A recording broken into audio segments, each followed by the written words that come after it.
We are back now, and joining me is Elise. She is an art instructor at Creative 360, and she's going to show us how we can kind of imitate these visuals of Basquiat and, you know, kind of make it our own in honor of Hispanic Heritage Month. So thank you for joining us today. Thank you for having me. Okay, so kind of describe what you kind of have here. So here we have some basic outlines just done with black paint. This is just regular craft paint that can be found at Walmart.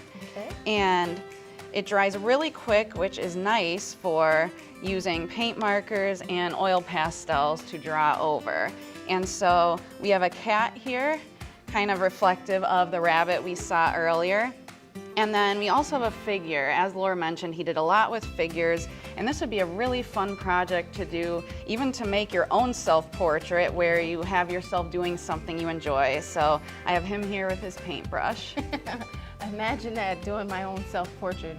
That would be hilarious to see. All right, can you kind of walk us through like how we can kind of like incorporate this? I know it's kind of like our own feeling. Yeah, he used a lot of words, numbers, and symbols in his artwork that related to himself and the story he wanted to tell. So even something as simple as integrating patterns based on your favorite numbers or symbols that you enjoy. So I could even just start putting some different numbers. I really enjoy birds and nature, so I could put a simple outline of a bird.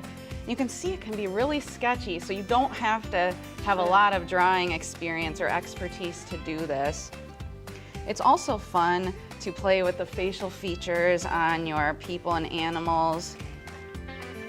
And what's nice about his style of art is it's not really symmetrical and even, so you can just, again, have fun with it and be really sketchy. So talk about, you know, why it's essential for people to just have fun with it, because, you know, you don't want to make it too stressful when art is supposed to give you peace. Exactly. Art can be really therapeutic and a great thing to do to relax. So it's fun sometimes to do projects like this that are more intuitive and playful, and where it's more about the process than the end result. Okay, and talk a little bit about, you know, how you guys decided to, you know, kind of honor Basquiat in this way by giving people an outlet to express themselves through, you know, kind of doing a reflection of his own paintings.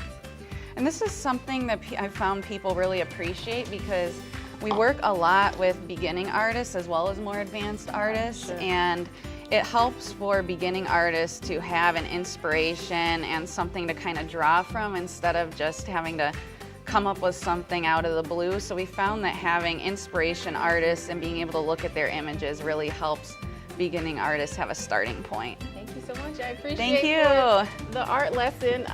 Now you guys can vote and see whose is better.